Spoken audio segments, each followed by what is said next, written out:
There we go. RBT family, what is the deal? It's your dog, Willie Jack, and we are back. Back, baby. Back with more NFL action.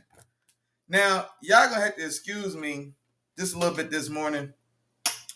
Man, I was trying to get some stuff worked out. Hold on, man. Trying to get some stuff worked out for us, man, for the show this morning. And it is not going to plan. But it's all right.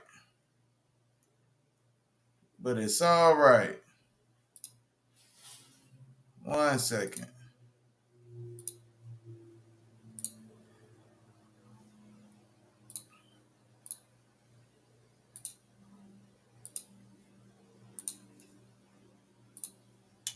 Yeah, I don't know what's going on this morning.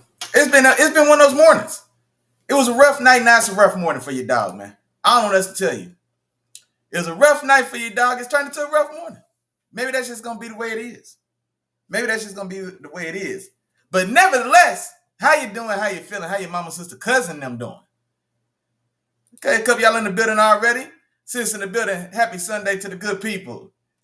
My dog RTC in the building said, "Yo, what's going on?" Said, "Yeah, them Chargers took a hard L last night, man." Hey, RTC, man, I feel you, dog. I feel you, man. Yesterday was rough for me too, man. My Duke's in the building. Said, "Good morning, Big Nation family. Happy Sunday. Have a blessed show as always. I appreciate you.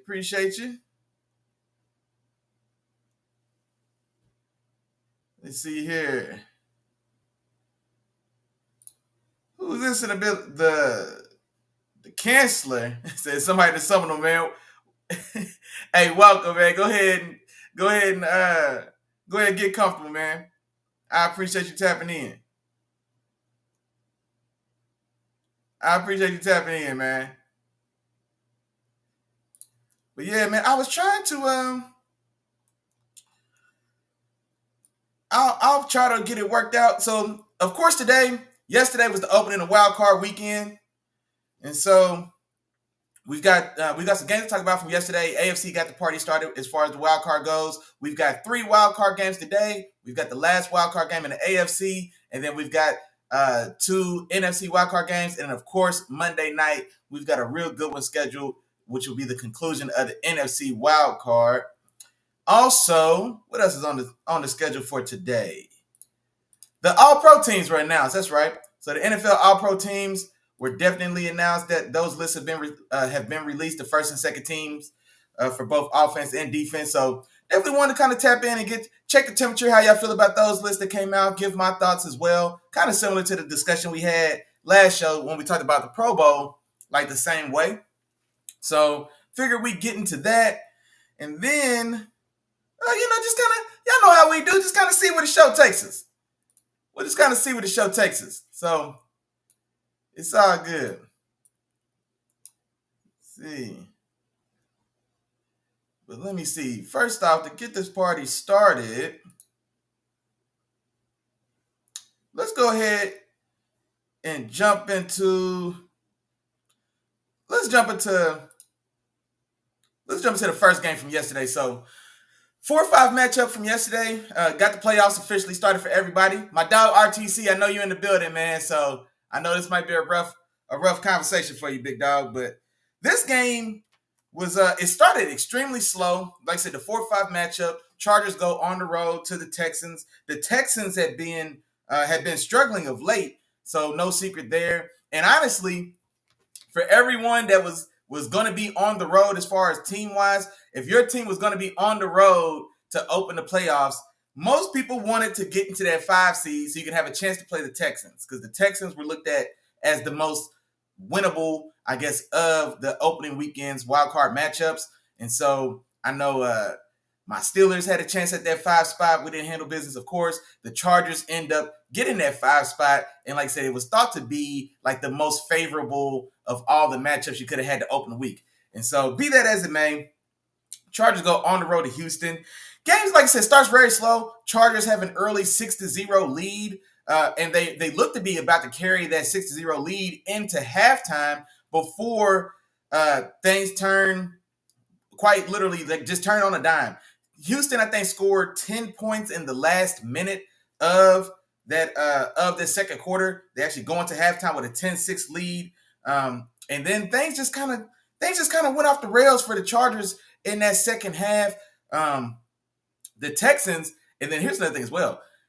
Playing at home, like this is why home field advantage. This is one of the examples why home field advantage is such a vital aspect of the playoffs. And oftentimes we underrate just how important or how valuable being at home in your building in front of your fans. We underrate the value of that. And I think that Houston versus Chargers game was an example of that. The Chargers felt much more like the steadier team, not only going in, but even to start this game. The Texans kept getting in their own way, kept shooting themselves in the foot, but the Chargers, unfortunately for them, they couldn't take advantage. And that's the benefit of being at home, is that you don't get ran out that building. If this game's in LA, well, maybe not in LA. They don't necessarily have a great home field advantage out there. But just for the sake of conversation, if this game's on the road and you're performing and playing the way that Houston was, just not capitalizing, shooting yourselves in the foot, then just the whole energy in the building changes. The momentum is just strongly against you. And it's just things start to snowball a lot worse when you're on the road as opposed to at home, where, the fans, they'll give it to you a little bit because you're underperforming. They came there, they pay good money to support you and see you win. But at the same time, like, they want to see you win. You know what I mean? And so with the Chargers not capitalizing on, especially the early kind of slow going for the Texans make, 2 plays and get back in this game. And not only get back in this game, but then when we get to the second half, they take over and run away with this game. Getting into these stats, Justin Herbert. Now, I think it was my dog RTC, man. I think it was you just last week that want to remind everybody that Justin Herbert only threw 3 interceptions this game. You know what I'm saying? Justin Herbert only threw 3 interceptions this game. Well, he threw 4 in this season. Excuse me, threw 3 interceptions in this season, where he threw 4 in yesterday's game. Now, one of those for sure is going to be hard to charge to Justin. The interception that went off of Will Dissly's hands, I mean, it's hard to charge that to the quarterback, honestly. That's one of those where guys got to make a play. And if you're not going to catch that ball, the worst thing you can do is have it go right through your hands, through you to the guy behind you. And then that, of course, turns into not only does it turn into an interception, I believe that one turned into a pick 6. And so, man, hey, hold on, man. Hey, man, my dog Keandre in the building. Hey, man, we gonna get into it. We're going to get into it. For sure. We're going to get into it. But yeah, man, but that one turns into a pick 6.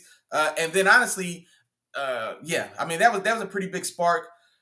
I think the next crazy, I guess, happening from that game for sure is the game's getting out of hand now. I believe it's now, where'd that score go to? The score goes to 20-6, I want to say, in or around this part of the game. And then the craziest, I guess, transition or whatever in this game. So Chargers get the ball. Chargers take 2 big sacks on first and second down. One of them, just Will Anderson, untouched. Will Anderson should have been a Pro Bowler this year. I think we talked about that last week. Definitely should have been a Pro Bowler for sure. He's untouched off the right edge. And then honestly, Joe Alt's the right tackle there. But honestly, it looks like, I don't know, protection was sliding left because Joe Alt definitely takes a step left. He takes a step left with his right guard as well. So it looks like protection was definitely sliding left. And so, I mean, that's just the way it goes, man. So Will Anderson's going to be untouched. Now, maybe that's just a bad line call from Herbert. I believe Herbert, I would assume Herbert's calling his own protections. So either that's unintended and he just missed something, or if you're gonna make that line call to leave this guy unblocked, you know you're gonna be hot, then you gotta be accountable for that. Like once you snap the ball, either way, Justin Herbert gets smoked. The very next play, it feels like they almost tried to overcorrect the last poor protection setup, so they slide the line right. And kudos to D'Amico Ryans. I'm gonna shout him out. I can't think of the defense coordinator in Texas right off my head. Kudos to D'Amico Ryans because they had a call for that. So the line for the Chargers slides right now. They're sliding to Will Anderson. The Texans defense has an opposite slant called for their defensive line. Now, y'all might not even understand what I'm talking about here, but I'm talking about it anyway because this is beautiful when I seen this. This is the sack. The second sack was Demetrio Autry, and he slants from front side A-gap, loops over the center, goes through the backside A gap, and then he also, it's a party at the quarterback at this point. He smacks Justin Herbert again. I think Danielle Hunter might have got back there as well, just to add a little extra flavor. But so 2 big sacks there. Is third in a country mile. It looks like the wheels are definitely falling off the train for this Chargers team. I mean, they're on the verge of really imploding. This thing could get ugly. And then what happens on third in a mile? An 86-yard touchdown catch and run to Ladd McConkey. So it's just it was just a crazy turnaround. Ladd McConkey, he catches probably what is I want to say like a 30 to 40-yard catch from Herbert on, let's for lack of a better word, let's call it a front side post. I don't know if it's a front side post or something. Yeah, I'm just gonna call it a front side post, right? He catches in the middle of the field, bounces off a guy, one of the safeties or DBs, I think, undercut that ball. Ladd goes up and gets it, and then honestly, he outruns everybody else to the house and goes and scores 86-yard touchdown. So it looks like, okay, Chargers have bailed themselves out, got themselves right back in the mix in this game. So yeah, it gets themselves right back in the mix and in this game. And then what happens? You get the extra point blocked. So the extra point attempt gets blocked by the Texans. And then in the crazy turn of events, just things we just don't see often, right? The kicker bats the ball down in the air. And I guess what ends up happening is if the kicker's the guy to bat the ball down in the air, the ball is still live. I don't know. I still don't quite understand or whatever. Be that as it may, Texans recover, and then they run back that blocked extra point, and it equals, if they run it back for a score, and it converts into a 2-point conversion for the Texans. And so this game just had some wild moments for sure. Another big turning point in this one, I know we kind of, dipped our feet into Herbert's performance and his stats.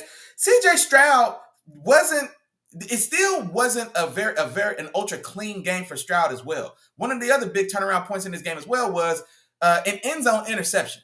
So CJ Stroud, he throws what appears to be an interception. He's trying to get the ball to Dalton Schultz. Dalton Schultz is one-on-one with Derwin James at the right front pylon of the end zone. He throws a one-on-one 50-50 ball. Derwin James goes up and makes what appears to be a fantastic interception there to, like I said, to keep this game from getting flat out of hand and to turn over the ball, not only turn over the ball and prevent that from happening. He got up and ran, and he probably ran it back to around the 40, I wanted to say. Around the 35 or the 40, so a big return as well. So definitely was a play much needed by the Chargers. A tremendous play by Derwin James, being would look to be a potential spark plug for the Chargers to maybe get back in that game. Well, then, and then in addition to that, Joe Mixon gets a personal foul, a 15-yard personal foul penalty as well. So things are looking, that was a big moment for the Chargers, right? They get the ball back. Derwin James runs the ball to let's say it's the 35. And then there's a 15-yard penalty on Joe Mixon as well that would have been added. So now this ball is at the 50-yard line in a game in which it's on the verge of getting out of hand. Well, then after all the trash gets sorted, all the penalty nonsense gets sorted, all turnover plays are reviewable, of course. Not only is it deemed, now worst case, I thought, okay, he's probably touched, he's probably down by contact. I mean, he was making contact with Dalton Schultz at the interception point and as they go to the ground. So I thought to myself, I was okay, I assume he's down, but they let it play out. Only to come to find out that not only was he touched down anyway, but it wasn't even an interception. Interception wasn't even clean. So the interception, ball gets loose in his hands, ball hits the ground. And man, I'm not gonna lie, man, I hate to see that play taken away just because I was not to say I'm a Chargers fan particularly or anything like that, but I am a fan of just good plays, man, just good football, good defensive plays. And Derwin James made a hell of a play on that ball. You know what I mean? That was a big play and a big moment, and I just hate to see that taken away. But ball hit the ground, and so that's another just another death blow, man. Just another death blow to the Chargers. And so it feels like every time they kind of would give themselves a chance, the 86-yard touchdown to Ladd McConkey, okay, well now you give 2 of those points back. You give 2 of those points back to the Texans. Texans are going in for a score. Derwin James picks it off, gets a good run back. You get a penalty on the Texans. Not only do you not have the ball at the 50, but you don't even get the ball back. And then the Texans, the defense does stand up. The Texans only end up getting 3 points. But let's say that's a potential 10-point swing. Because let's say Justin Herbert and those Chargers, now with a little energy and momentum, they're starting after 50. Maybe they turn that into a scoring drive. Maybe. And so just these moments in the games, man, that really kind of end up explaining or tell the tale. And so, that's just the way these things unfold. And I'll tie this back into what I said before. This is also the benefit of being in your own building. I'm telling you. Because honestly, and we've seen it, I don't mind saying it because we've seen it happen. I don't know if that review happens in the Chargers building. I don't know if they take that interception away from Derwin. I really don't. I've seen some funny things happen, man. We've all seen funny things happen in these replays and the reviews, etc. Especially, I mean, like I said, man. So I'm not gonna say that could have been a factor. But let's see what my dog Keandre said. H-Town set up for the big fall. Yeah, H-Town going Houston, Texas. They're gonna take themselves. No, Houston won't play Kansas City if that's what he's talking about. They'll play the winner between. Oh no, I think you're right. Yeah, they will play Kansas City. And then the winner between Buffalo and assuming Buffalo beats Denver, Buffalo will play Ravens. Okay, yeah. So Houston set up to go face them Chiefs. What my dog RTC said, if Houston plays Buffalo. Unless if Denver pulls off a massive upset today, then Denver's going to Kansas City, and then Houston will play Buffalo that way. But honestly, be that as it may, if it's Kansas City or Buffalo, it's going to be on the road now for sure. And though they did get a big win, that Houston Texans defense responded in a big way.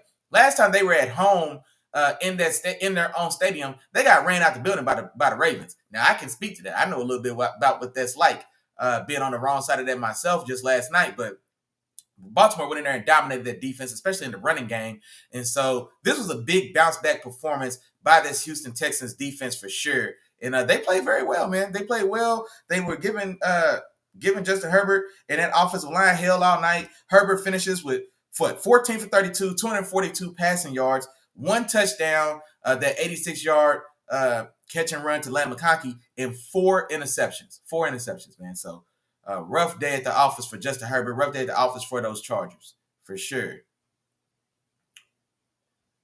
Let me see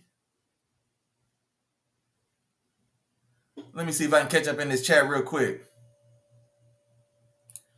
Oh, quick question, man. My dog Keandre said he knows it's off topic, but now matching Jerry's record, does Mike Evans make your top 15 receivers ever now? No. And I'll tell you why. And honestly, see, my dog Keandre, I know he was working last week. Dog. We kind of talked about this a little bit last week. I don't view Mike Evans, or at least currently, his career is not over, but be that as it may. And honestly, I don't know what else he would have to or need to do to change my mind, because he's had a fantastic career. But I think he's at 11 straight 1,000-yard seasons, and so only him and Jerry have reached that mark. Now, the record, Jerry still has the overall record himself. I believe Jerry's got 14,000-yard seasons, 14 or 15, something like that. But I still don't view him necessarily as a Hall of Famer. And the reason why I'm sorry, you didn't even say Hall of Famer, just top 15 ever. I would still say no. And I'm not just blowing smoke. I'm not just talking out the side of my neck, because I have a top 15 wide receiver list of all time. Because your boy is an absolute maniac, and I like to just do these type of things in my spare time. I don't necessarily have him in my top 15. Like right now, I'm looking at my list. I've got a pretty solid what I consider top 12, and then I've got 8 other names of guys that I would consider. I definitely think Mike Evans. You know what? I take it back, Keandre. I think 15 to, let's say, 25 is probably a range in which I would have a conversation about Mike Evans. I do think that's plausible. You know what I'm saying? Somewhere in that 15 to 25 range.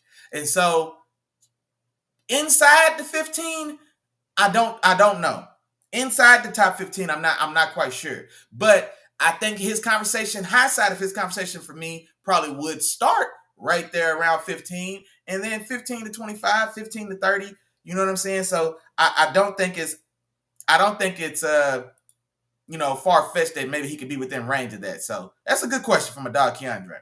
That's a good question. RTC said Houston beat Buffalo earlier in the season. Did they? Did they really? Why am I not remembering that right now? That's an impressive win if they did, man. I wonder if that was very, I would imagine it was very early in the season before Nico Collins got injured. And here's another thing as well before we move on to that terrible Ravens-Steelers game and talking about this Houston-Texas game. But Nico Collins is an animal, man. Nico Collins started this season looking like an all-pro. All the praise and adulation that we've given to Jamar Chase this season, and he had a fantastic season. Jamar Chase finished as a Triple Crown winner, leading the league in receiving yards, touchdowns, and catches. Fantastic feat. I think he's only the 6th or 7th guy to accomplish it, if I'm not mistaken. There hasn't been 10. I want to say he's like 6 or 7, 8 at the worst, let's say, right? But Nico Collins to start this season was far and away having a fantastic season. Arguably was the best receiver in football for the first. Did he go down in week 4? So let's say the first month of the season. He misses the greater part of the bulk of the middle of the season before coming back. And then each week that he's been back, he's been, getting closer and closer to the guy that he was to start the season. And he really had a fantastic day yesterday in yesterday's playoff matchup against the Chargers. Made several big catches. Shout out to CJ Stroud as well, man. CJ Stroud found him in some big spots, especially with pressure coming down on him as well. Nico finishes with 7 catches, 122 yards, and a touchdown, including a 41-yard long catch on the day as well. So Nico Collins definitely had a fantastic year. We could see his importance to, of course, this Texans offense and to CJ Stroud. And then also, man, it just still begs the question, coulda, shoulda, woulda, all that. But I'm curious to see how his season would have went on the trajectory he was on to start the season if he doesn't get injured. Like, does he challenge Jamar Chase for that Triple Crown throne? You know what I'm saying? Or yardage leader or touchdown leader or just any of those stats that Jamar, led the league in. So that'd be one of those things that, just one of those things that I'd be curious to see in hindsight. But be that as it may, man, impressive win and much needed win for Houston and that Texan fan base for sure. And here's the thing we can say, man. 2 years into CJ Stroud's career, he's got 2 division titles. He's got 2 playoff victories. CJ Stroud, last night Lamar Jackson won his 3rd playoff game. Lamar Jackson now is also in his 7th year, I want to say, in the league. And CJ Stroud has 2 playoff victories in his first 2 years. And so that's a very impressive stat for young CJ Stroud, for DeMeco Ryans and that young coaching staff as well. 2 division titles and 2 playoff wins, your first 2 years as a head coach as well. So this Texans team still has a lot to look forward to. They've definitely got to get back to the drawing board and add some help to that offensive line for sure. Is one thing that we could definitely point out, an easy thing to point out for sure. And then maybe one or 2 more pieces to that defense as well. I still think they can strengthen the interior of that defensive line. And also I'm curious to see what they do in that secondary, especially at the safety spot. I think Jalen Petry's scheduled to be a free agent. Kalen Bullock is a nice young addition, rookie. He's had a solid year there as well. But I think there may be 1 or 2 pieces away from that defense maybe turning dominant because they've got the pieces on the edge. I like the linebackers as well, but we'll see what happens. When Don Keandre said 15 to 25 feels fair, but top 30 ever is Hall of Fame. Do you get rid of Tomlin with Russ? Well, see, here's the thing, though, Keandre. Like, see, I don't know if top 30 I don't know if top 30 ever is necessarily Hall of Fame. And the reason I say this is because, and it gets it back into the conversation I always have with Hall of Fame is because the stats will put you or elevate a player after the fact higher than maybe we regarded a player when they were playing. I don't think for me, I can only speak for myself. I don't think that Mike Evans was ever a top 5 receiver, a top 5 player at his position at roughly any point of his career. I do think at times he was underrated, right? Or maybe a little undervalued, but but I don't feel he was ever a guy at the top of the position, at the top of his position in the league for any period of time. And so for me, when I want to think about what makes a player a Hall of Fame, I want to see how were you great for one? Were you great? Not very good. Not very, very good. Were you great? Were you individually great? And then if you were individually great, how long were you great? How long did you sit at the top table? How long did you sit at the pinnacle of the league? That's why a guy like Terrell Davis is a Hall of Famer for me. He played 7 years, yeah. He was at the peak of the position for 4 or 5 of those 7 years. An MVP, 2 Super Bowls, a Super Bowl MVP. You know what I mean? A guy like Gale Sayers, even. That's why I'm not mad about a guy like Gale Sayers from the 60s being in the Hall of Fame. He played for 6 or 7 years. For 3 or 4 of those years, he was at the absolute peak of the league. Sterling Sharp. I had this conversation about Sterling Sharp. Speaking of receivers, Sterling Sharp played 7 years in the NFL. He was a first-team All-Pro for 4. He was a second-team All-Pro for 1, I believe. I think he went to 5 Pro Bowls. He's a Triple Crown winner as well. One of like 6 or 7 or 8 guys to win a Triple Crown. He was at the peak of the position. You know what I mean? For a number of years. Like that to me is where we have to differentiate between the Hall of Very Good, the Hall of Very, Very, Very Good, and great. Like, were you ever like tier 1 in the highest caliber of player at your position? And I don't feel like that with Mike Evans. And it's not just Mike Evans. There's a lot of guys I feel like that about. That I just don't feel that at your very best, you were probably between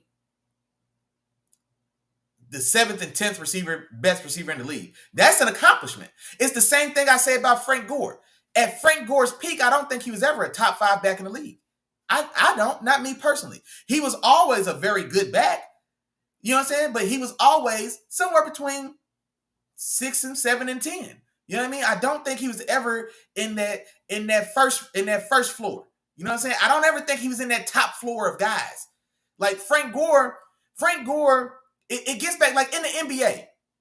Hey, shout out to my dog Tom, man. My dog Terrible Time holding it down for them Houston Texans. Those division-winning Houston Texans. Those wild card winning Houston Texans. Letting y'all know the Texans is still going to the Super Bowl. But here's the thing, though. And so it's the same. Me and Tom, sometimes we used to have debates about LeBron and Michael Jordan. And it's like, yeah, LeBron's broken a lot of these records and he's got some of the all-time records. But is that more about longevity and stat accumulation? Or like, if it takes you 20 years to do something that it took another guy 12 to do, why are you better? Yeah, you end up getting there. It took you 12 seasons to do what he did in 12. It took you 20 seasons to do what he did in 12. You know what I'm saying? So like those are the kind of things I look like. Like I want to add the proper context. Like Frank Gore is the 3rd leading career rushing yards leader in the history of football. It's Emmitt Smith, it's Walter Payton, then it's Frank Gore. He's number 3 on that list. 16,000 career yards. Well, yeah, he played for 20 years. He played for 18 years. So his 16,000 yards isn't worth more to me than Adrian Peterson's 14 that he did in 12 years. It isn't worth more to me than LaDainian Tomlinson's 13 or Curtis Martin's 13 or OJ Simpson's 12. You know what I'm saying? So it's got to be, we've got to add, like, there's a certain threshold you have to hit. You do have to hit a certain threshold as far as your stats are concerned, because you have to put something on the field, on film, and on paper to get you in the conversation. So you do need a certain floor of numbers to get into the discussion. But then once you get there, okay, well now let's look at those numbers. How'd you get them? You know what I'm saying? Like, okay, when you got them, okay, well, where were you in the league at this time? Because if we look at these Mike Evans, these 1,000-yard seasons, a lot of these years, it was just over 1,000. I think this year when he finished with 1,003 yards, it's still an accomplishment because it speaks to consistency. It speaks to longevity. You know what I'm saying? It speaks to those things. Those are admirable traits, but I don't think that hanging around a long time necessarily speaks to greatness. Tim Brown with the Raiders is a great example of that, right? he's Mr. Raider, or he was one of the Mr. Raiders. He played with the Raiders for 20 years. He built up a repertoire of tons of stats for us to talk about and admire. I don't think he's a Hall of Famer. Was he ever a top 5 guy in the league at his best? Was he ever top 5? No, I don't think so. So that's kind of how I look at that. Man, look, y'all got me a little off topic, man. I got the rambling, but that was a great comment, man, for my dog Keandre, man. I appreciate you, dog. I appreciate you. Let me see where I left off in this chat. Man. Where we at? My dog RT said he said we got to start talking about these Chargers. Hey, I feel you, dog. I ain't mean to pile on you, man. I know. Hey, I'm licking my wounds today as well, man. We're gonna go ahead and move on, man. We're gonna get off the Chargers, dog. Hey, y'all heard what my dog Keandre said, man. Hey, man, somebody tap in, man. What we doing, man? Hit that like button, man. The three amigos, they still in the back. They ain't went nowhere. They just chilling now, man. They in that upper room, man. It's still like, share, and subscribe, though, man. You know what I mean? Ain't no free rides, man. Go ahead and get on the bus, but punch your ticket, man. Hit that like button for your dog, man. I appreciate you, Keandre. I like it. Reenie in the building. What's going on? Good morning to you. Appreciate you. My dog Miles is still in the building on me, man. I missed you. He said, honestly, it's not a Russ or Tomlin problem, but an Arthur Smith problem. He should have never been hired. That's an interesting conversation, Miles. That's an interesting conversation. And you know what? This is a good segue because we're definitely going to talk about that Steelers-Ravens game from last night. I agree with part of this statement. I don't agree with part of it. I agree with part of it. I disagree with part of it. And I think more needs to be seen on another part of it. So I'm going to break that down. First part of that, it's not a Russ or Tomlin problem. I agree and disagree. I don't think it's a Tomlin problem. I really don't. And he's the man at up top. Everything rolls downhill. So, and this is I tell anybody who wants to listen to me, I tell my sister this. I won't talk about nobody. I'll talk about my sister and my family. I'll make an example. You know what I'm saying? Like, or not, just even outside of that. When you're the person in charge, it's always your fault. You know what I'm saying? Like, it's always your fault. Like, when you're the guy at the top, there's no one else to point to. So if you make a bad coaching hire, well, yeah, you hired and paid the guy to do a job. But if it doesn't go wrong and you can't get the problem corrected with him in the seat, well, then it's your fault for making the hire. You know what I'm saying? Like, that's just how it goes. And so I don't think that the issue is honestly, I think a bigger issue than Arthur Smith, Miles, is Terrell Austin, the defensive coordinator. That's the one that I have a problem with because there's just nothing he offers to the defense. It's literally just lining guys up and expecting the talent to go out there and overcome. And the thing about the Steelers and that team and that defense specifically, that for a number of years, they were able to do so. For a number of years, that was able to be done. And then as the defense is getting older, you know what I mean? Like, guys aren't able, like, it's hard to keep winning or keep performing well if that's the expectation. There's nothing the Steelers defense offers schematically other than, hey, guys, line up and make a play. And the biggest thing that's evident about that is the difference in the defense, even from the 1 year we had Brian Flores in our building, and then now this next year with him gone. Like, just looking at the differences in the defense as far as just schematically. Not even as far as just overall performance is a thing as well, but just the things that we're doing when things are going wrong. The lack of adjustments that happened in that game last night. My God, high school RPO couldn't be stopped for 60 minutes of football. Are you effing kidding me? They trying to make me cuss on Sunday morning, man. They trying to make me get out of character on Sunday morning. High school RPO couldn't get figured out for 60 minutes of pro football. What are we doing? What are we doing? Yeah, like that's coaching. That's bad schematics. That's lack of awareness. Where was the adjustment? You know what I'm saying? And that's on Terrell Austin, and bigger than that, that's on Mike Tomlin. You know what I'm saying? Like, and then having Brian Flores in your building, letting him go, and then watching what he did to this Vikings defense. Like, watching what he's done, or no, 2 years ago, excuse me, but watching what he's done with this Vikings defense this year. How dynamic, how diverse, how systematically and schematically, like, advantageous his system is for his players. We had him in the building, let him go. And so I think one of my biggest critique in Mike Tomlin for a number of years has always been his loyalty. He's loyal to a fault. I don't know if Mike Tomlin's ever fired a coach. Like, coaches have had their contracts expire and not be renewed. But I don't think he's ever fired a coach. The first was not Haley, not Randy Fichtner. Who's the guy we just had?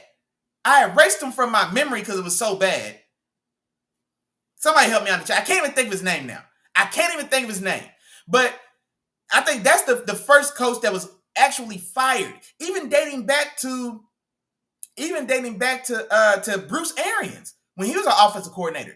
You know what I mean? Like, and he was let go and Haley was brought in, but word around the campfire is that wasn't a Tomlin decision. That was a Rooney decision. The Rooneys overruled Tomlin and had him not, and didn't allow him to bring back Bruce Arians, and then we brought in Todd Haley. Now, honestly, there was some, plus or minus, there's things we can talk about there, but getting back on topic, I think the bigger problem is Terrell Austin on that defense. Now, here's why I'm going to say that Arthur Smith isn't, he's a problem. There's things that need to be tweaked, but here's why I'm still going to let the jury, give him a little more time in front of the jury.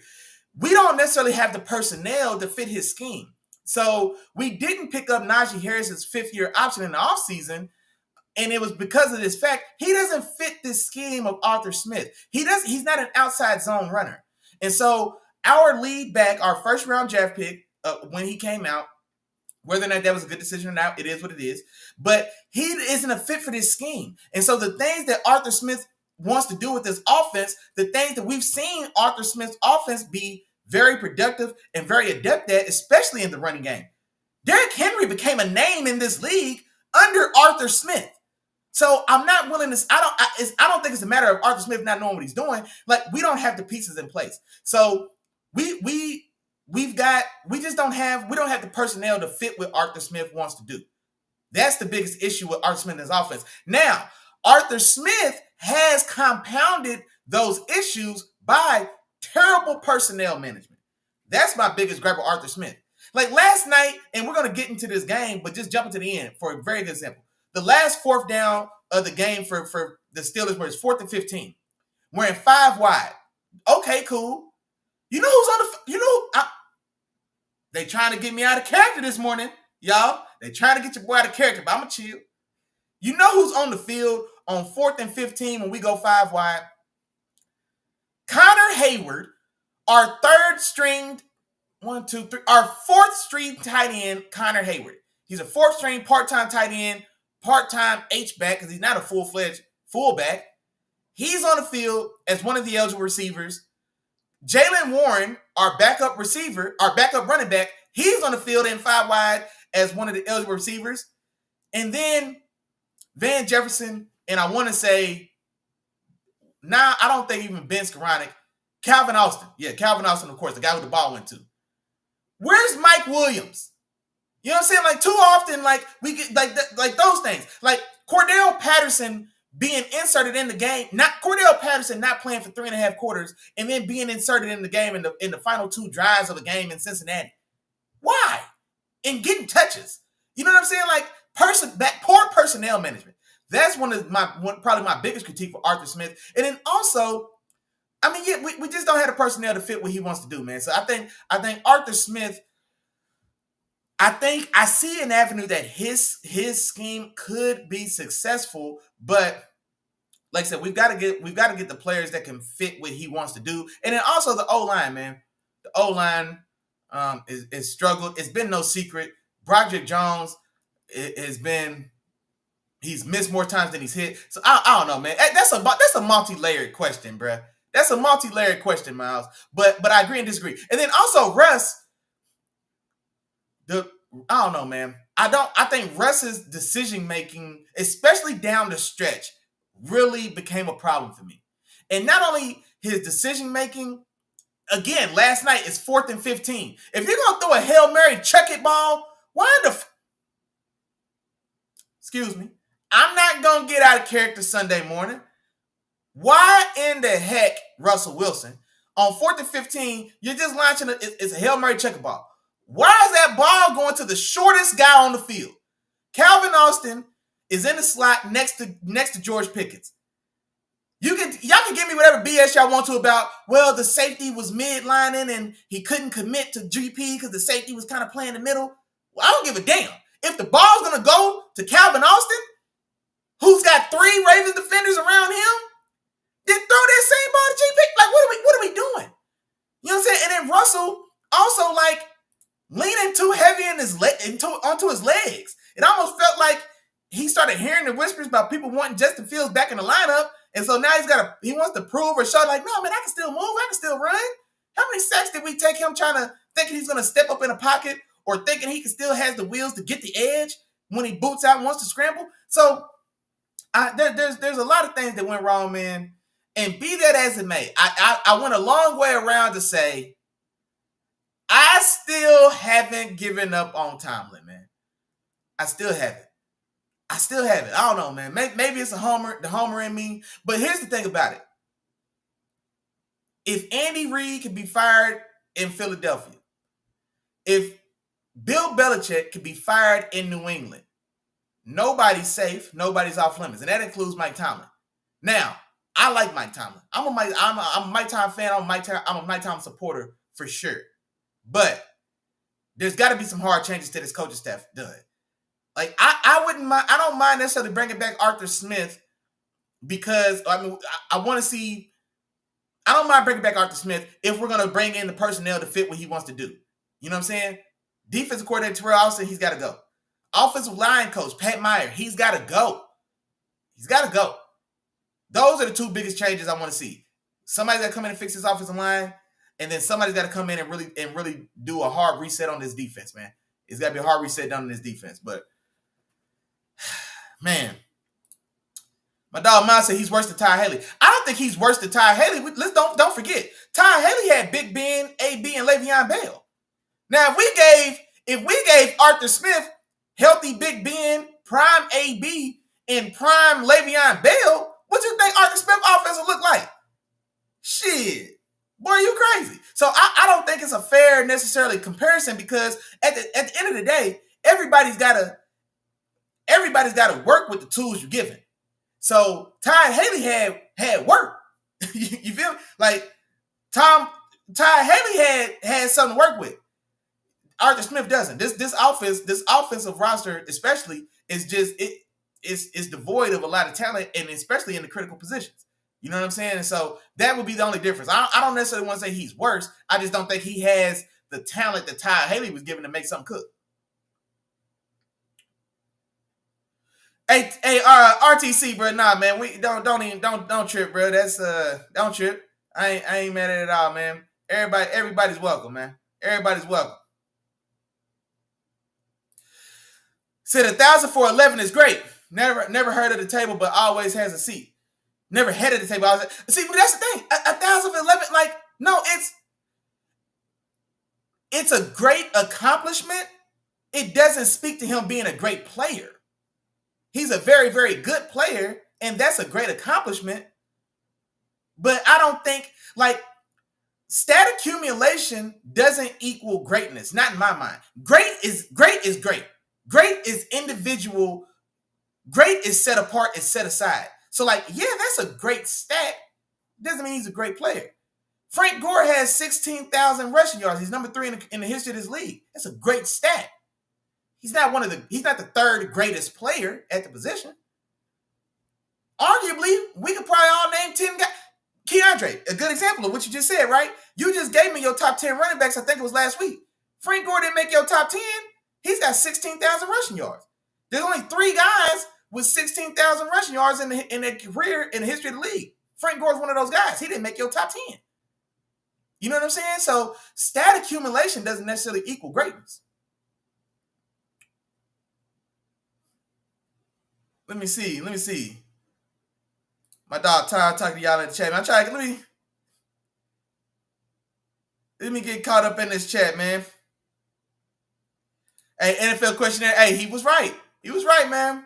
Big Ben was right. Well, and here's the thing, like, I don't think it wasn't a terrible take, and this is what we talked about on the show as well last week. Like, the smart money was always on the Ravens. They've got the league MVP. They've got an all-pro caliber running back. You know what I mean? Like, they've got 2 all-pro caliber defenders on defense. You know what I'm saying? Like, they were a fantastic team. Like, they took some losses. They probably lost a few games that they shouldn't have lost, but they were an 11-5 team that if they don't get in their own way, they're probably a team that's got closer to 13 or 14 wins. But they dropped a couple that they shouldn't, and so they're 11-5, but they were a fantastic team. So it's not crazy for Big Ben to say he anticipates that Baltimore is going to win. If I wasn't if I'm not a Steelers fan and I had to bet money, I'd have probably bet the Ravens as well. So that wasn't a crazy or outlandish thing to say. They were the better team. They've been the better team. You know what I'm saying? And here's the thing about it as well, whether we want to admit it or not. Like, the Ravens are 3-8, including the playoffs now. The Ravens are 3-8 against the Steelers in the last 11 matchups, including last night's playoff game. The Steelers haven't been the better team on paper for the bulk of those matchups. You know what I'm saying? So, like, they've been the better team for a number of years now. But kudos and credit to the team. Kudos and credit to Tomlin finding a way to win, getting in there and making life difficult for those guys and getting it done. But they've been the better team for a number of years now. My dog Keandre said, man, it's about time for the party to end for those Texans, man. Y'all got to go to Kansas City now. Y'all got to go to Kansas City now. Let's see. Yeah, RTC, yeah, you got to go to KC or Baltimore, depending on the Bills and Broncos game.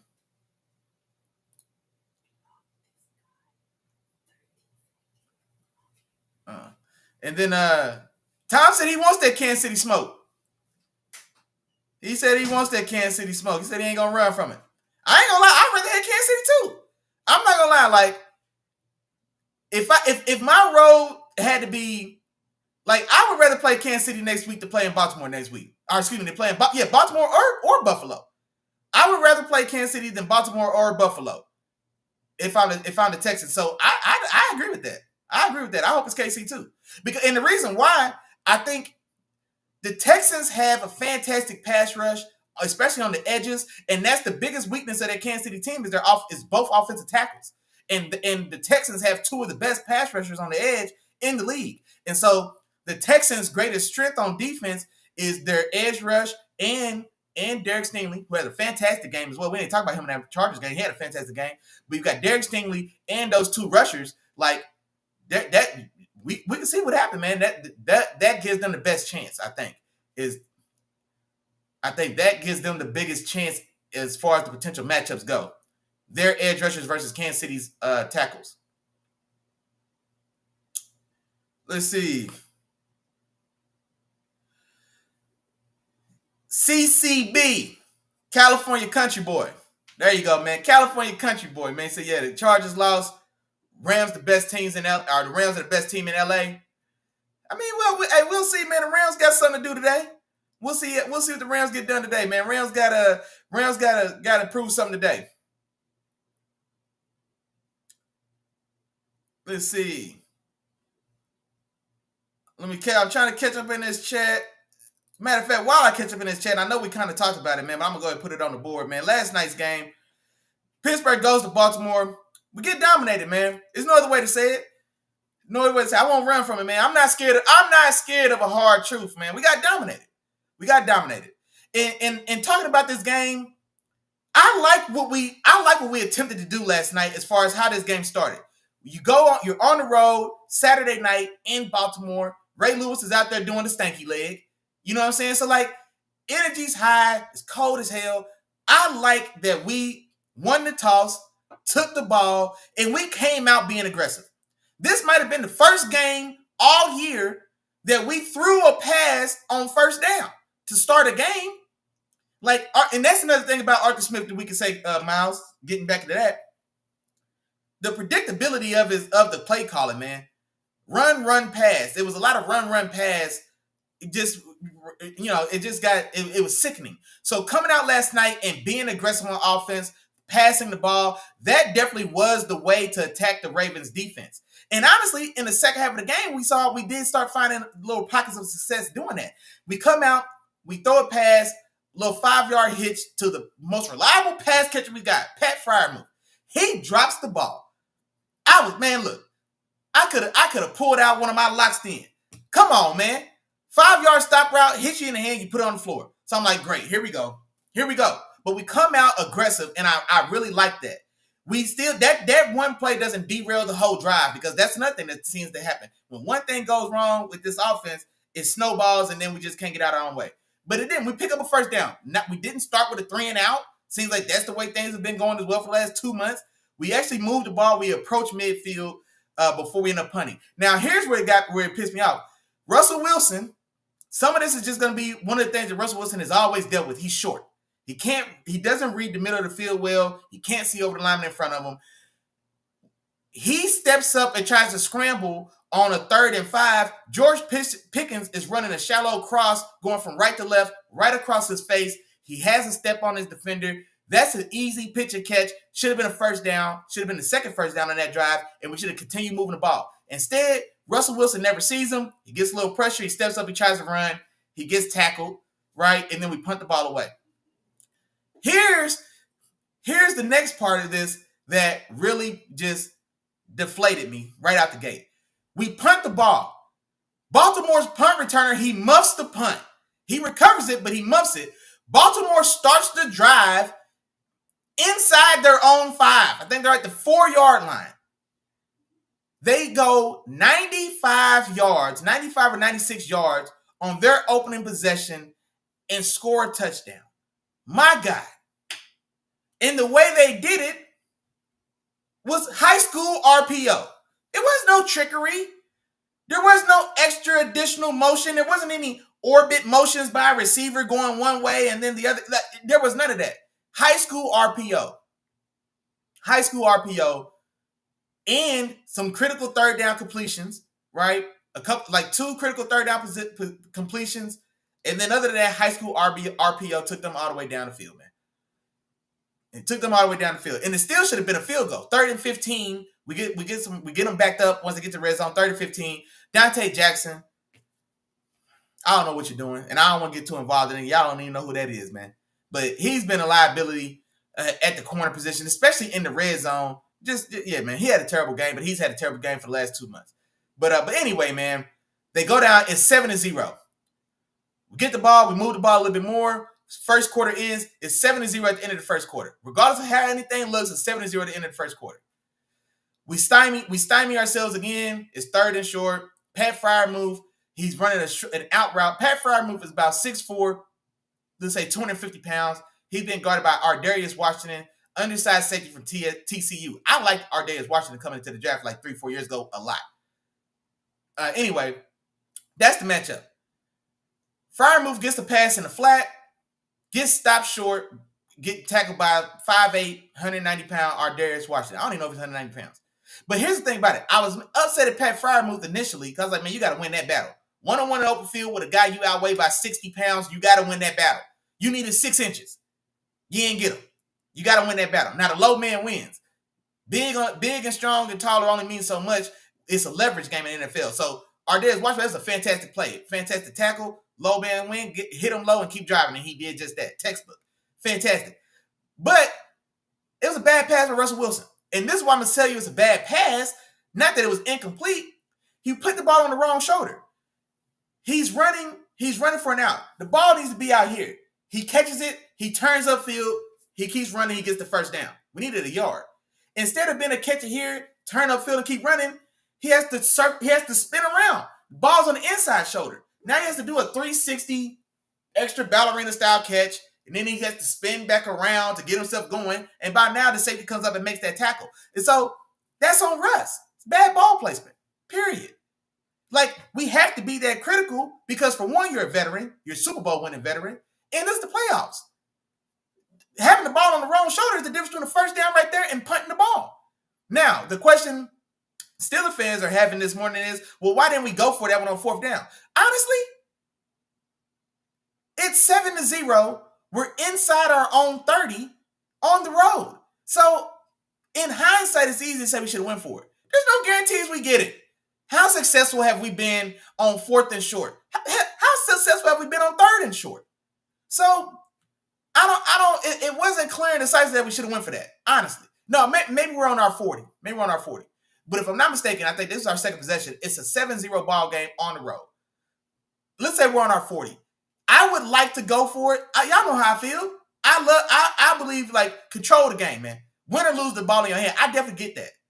But I'm not oblivious to what's been happening. We can't run the ball at the best of times, let alone on 3rd and 4th and short. You know what I'm saying? So that's not a give me. But then here's where it gets worse. We punt the ball. We get them backed up. They're inside. The punt is inside the 20. I think they're on their own 15. So, okay, let's let our defense get a stop. We get the ball back, and now we get the ball back with favorable field position. So I'm not mad at it, and it was still early in the game. This is the drive that did it for me. Baltimore goes on a 13-play, 85-yard scoring drive, touchdown scoring drive. They didn't throw the ball one time. Bully ball.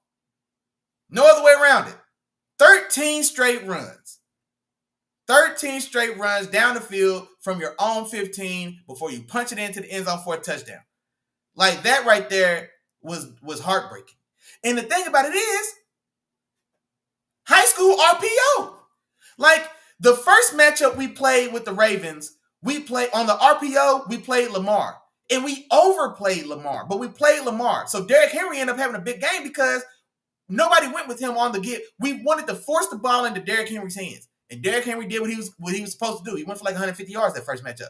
So this matchup, the whole great schematic change that we wanted to make is, well, no, we're going to flood Derrick Henry. We're going to make Lamar keep it.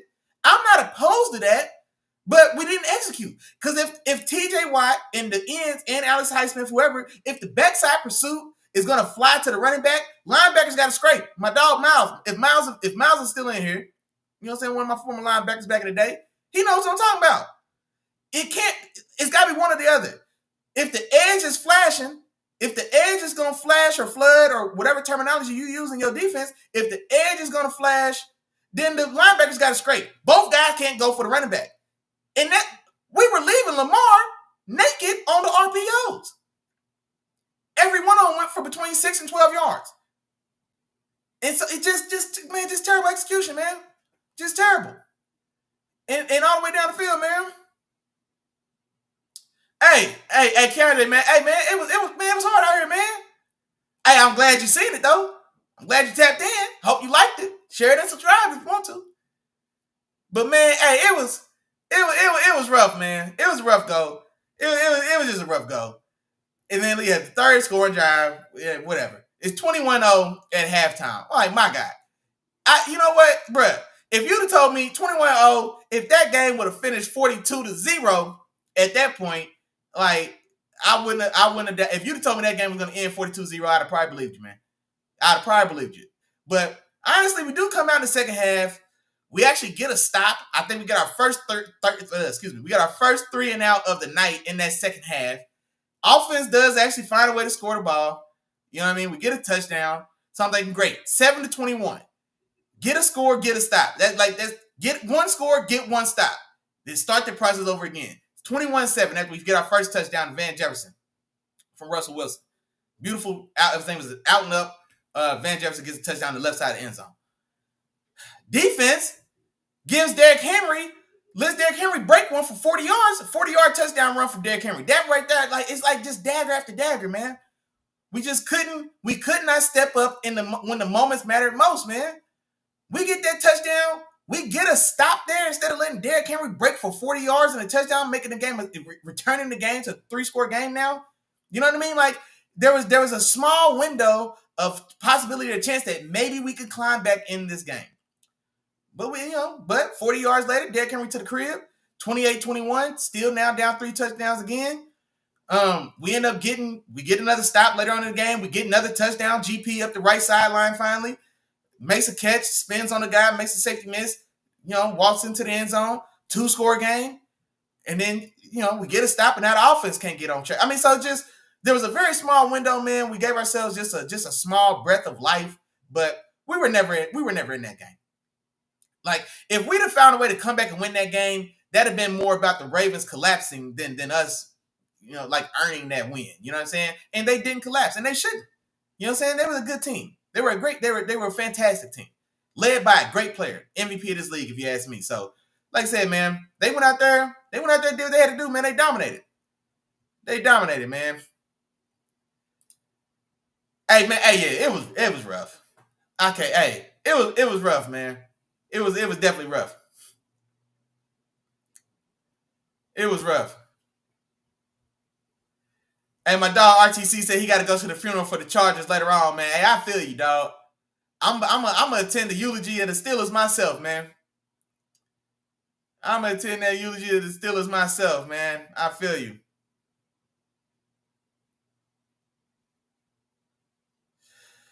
My dog time, man. I'm behind in my chat, of course. Says it feels like they were trying to throw off personnel. Man, I'm behind. I'm so behind in the chat, dog. You got to let me know what you're talking about. Let me see.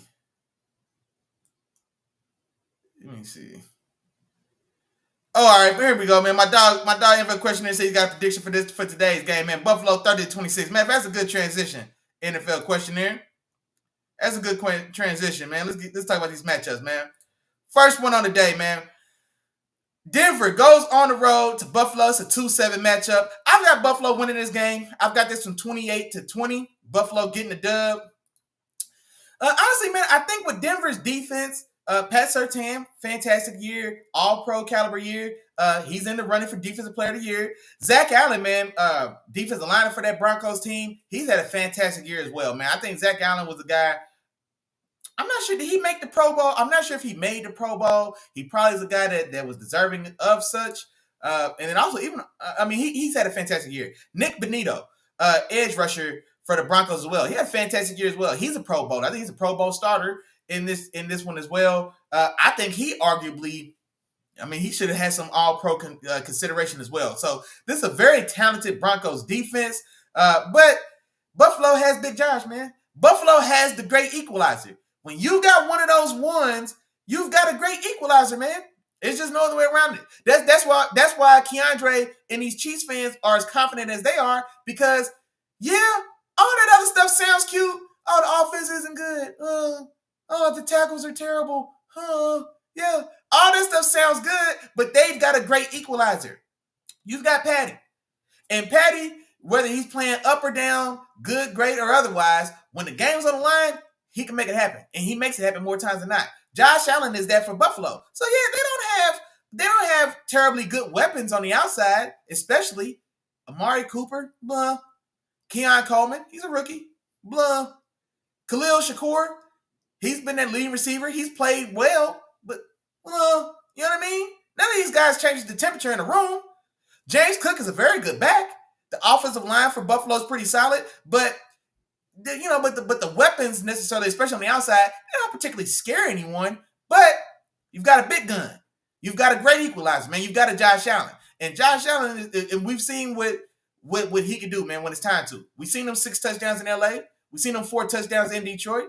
You know what I mean? We've seen what having a guy like that does for you. And I think that at the end of the day, especially in Buffalo, in the snow, in that stadium, it's a raucous fan base. I think that may be too much for rookie Bo Nix in that scrappy. I think scrappy is a good word to describe that Broncos team and defense. I think it's going to be too much for them to handle on the road. And so I'm taking Buffalo, Big Josh now. Give me Big Josh and those Bills to get this done 28-20. Then let me see. I know my dog NFL questionnaire had a prediction in this one. Let me see if anybody else gave me a prediction. Let me see. I'm going to put it back on the board for you, questionnaire. He said he's taking Buffalo 30-20. Is that 30-26? Okay. Hey, Tom, man, you know what? I'll talk about that. He said he's talking about what we should do, what should happen with TJ Watt. Man, I'll come back and talk about that.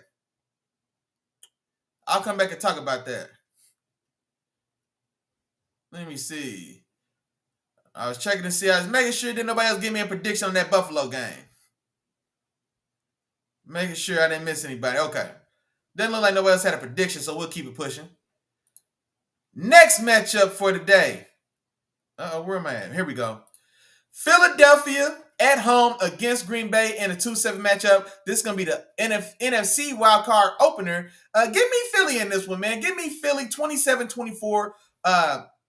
Jalen Hurts is going to be returned to lineup, so they'll be back at full strength, so to say. And I like Philly in this one. I think Green Bay is definitely – I think Green Bay has the highest kind of like variance of play between like the teams in the NFC. Like at their best, when that offense especially is firing, man, they're just as dangerous as anyone in this league.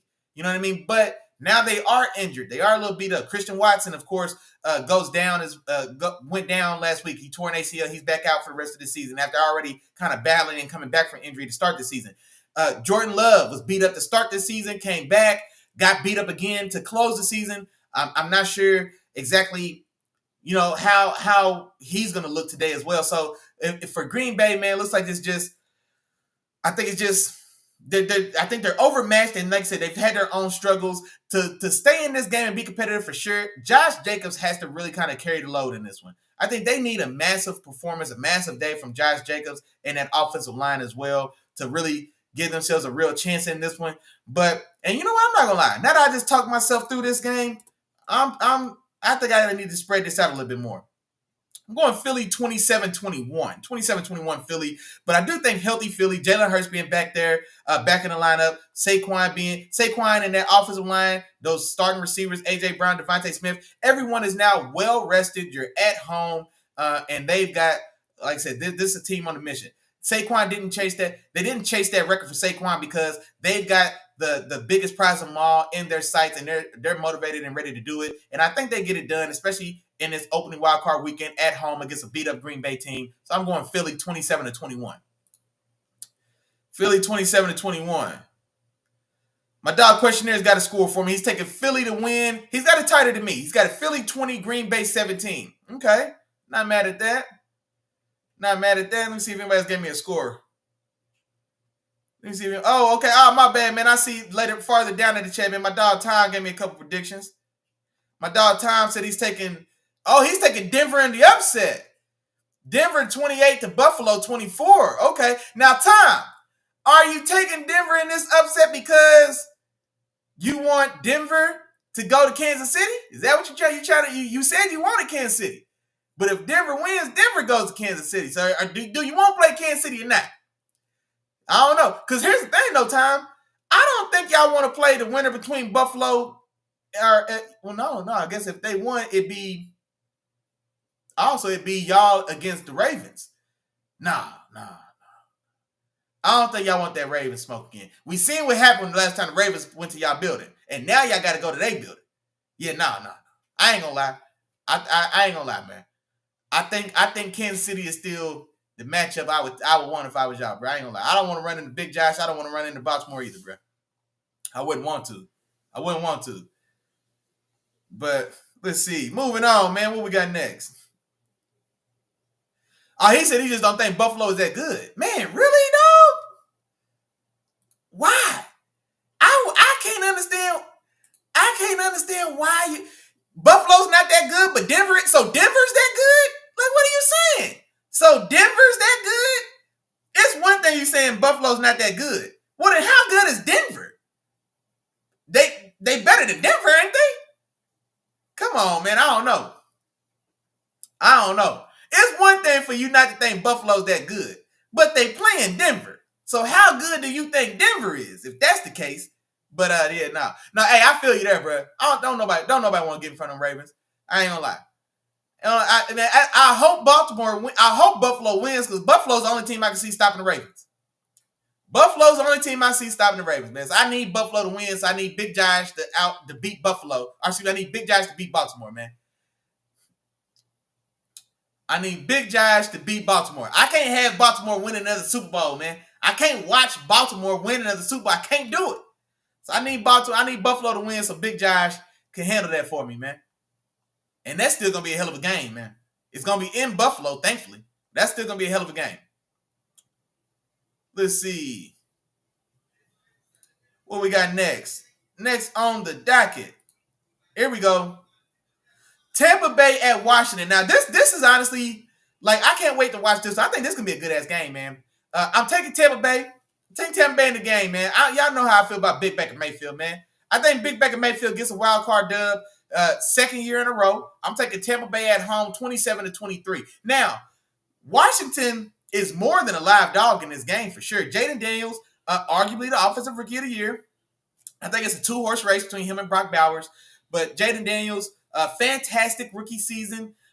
This will be a good test for him, man. I think that Buccaneers defense, they can be stingy at times. They're scrappy. It's a scrappy Tampa Bay defense. And then also, if you're Tampa Bay in that offense, I think there is going to be an opening or an avenue for Baker Mayfield in that offense with Mike Evans, who we've talked about a lot this morning, for them to get something going. That Washington secondary, they've added Marshawn Lattimore, so we get one more round of Marshawn Lattimore versus Mike Evans. We'll see how that turns out. Those matchups were always dynamite. Those matchups were always explosive when Lattimore was with the Saints. The Saints and Bucs, of course, being division rivals. Those were always must-see TV. So now, with Lattimore being traded to the Commanders running into Mike Evans again, I'm anxious to see, how Lattimore and Mike Evans reintroduce themselves to each other, this time in a different jersey for Lattimore. But I'm taking Tampa Bay in this one, man. I think Baker Mayfield is one of those players where it just feels like he really wills teams to, like, he's just never out of it. I really feel like that about Baker Mayfield. They're never out of it. You know what I mean? And I think he's gritty enough. He's scrappy enough. He's confident enough. You know what I'm saying? Like, he can overcome, I think, a lot of adversity and stay firing in the face of it, man. I really enjoy Baker Mayfield. I'm not gonna lie. Y'all hear me waxing poetically about the virtues of Baker Mayfield, and I think those virtues shine through today at home. I think they get this done, 27-23. Let's see. Oh, I got somebody in here, man. Did you already do Green Bay and Philly? We said Eric Snyder. Hold on, man. I'm behind on my chat. Eric Snyder, did we already do Green Bay and Philly? Yeah, we just touched on them. I'll pull them back up. Yeah, we'll touch on them again. I just touched on them, but yeah, let's get back into it though, man. Go ahead, give me a prediction. And matter of fact, Eric Snyder, I don't recognize your name, man. You look like a new face, man. So welcome. Sit down, enjoy yourself. Welcome to the community. Somebody say what's up to Eric. Let him know he one of them members now. And yeah, go ahead and give me a score, bro. First off, where are you from and who's your team? You know what I'm saying? You asked me about Green Bay and Philly, so are you a Green Bay fan? Are you a Philly fan? And where you from, big dog? And where you from? Iggy, what's up? Now, Iggy, you also look like a new name. One more time. Welcome. Sit down. Enjoy yourself. Where you from? Who's your team? And you one of them members now as well, man. Somebody welcome Iggy to the game, man. Let's see. He wants the Bucs to win it all. Oh, he loves Baker and Evans, even Bucky Irving. Bucky Irving is phenomenal, bro. And I've sang his praises on the show for the last probably 2 months. Bucky Irving is fantastic. Bucky Irving is fantastic, man. He's done a phenomenal job in Tampa Bay, especially since he took over that starting role from Rachaad White, and that was really one of the greater forces in keeping that Buccaneers team viable, because Baker Mayfield loses Mike Evans. He loses Chris Godwin. Loses them in the same game against the Ravens earlier in the season, right? Chris Godwin gone for the year. Mike Evans loses him for like 6 games. And that Buccaneers team stays competitive, right? And thanks in no small part to the emergence of Bucky Irving. Bucky Irving had fantastic years as a rookie. In another season, Bucky Irving could be Offensive Rookie of the Year in my book, but he happens to be in this season with Jaden Daniels and Brock Bowers being absolutely fantastic. You know what I mean? But in another year, Bucky Irving may have found himself as the Offensive Rookie of the Year. So I agree with you. I agree with you there, Iggy. Let's see. Hey, yeah, I like Baker, man. I really do. I like Baker. Iggy said he's a Niners fan. Okay, out there in Cali. Okay.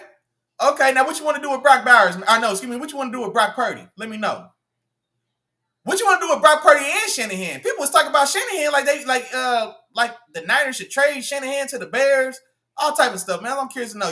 Do you want to bring Brock Purdy back because you got to sign him? So, what's Brock Purdy worth to you? You want to pay Brock Purdy, or you want to find somebody else, man, to come out there? Let me know what you think. And then Eric Snyder, man, I think I'm going to pull my score for you for that Green Bay Philly game. As far as Green Bay Philly, I had Philly with that win 27-21. That's where I went with that one, bro. Okay. My dog Eric Snyder say he's a Packers fan. He's from Indiana. Packers fan? No, you ain't feeling the Colts? You're not a Colts fan? Well, maybe not right now. Let's say if you from Indiana, like grew up in Indiana, or you just moved there, you live there now. Because if you from Indiana and grew up there, and if you grew up watching Peyton Manning and those Colts teams, I'm surprised you're not a Colts fan. But okay, Packers fan, I got you.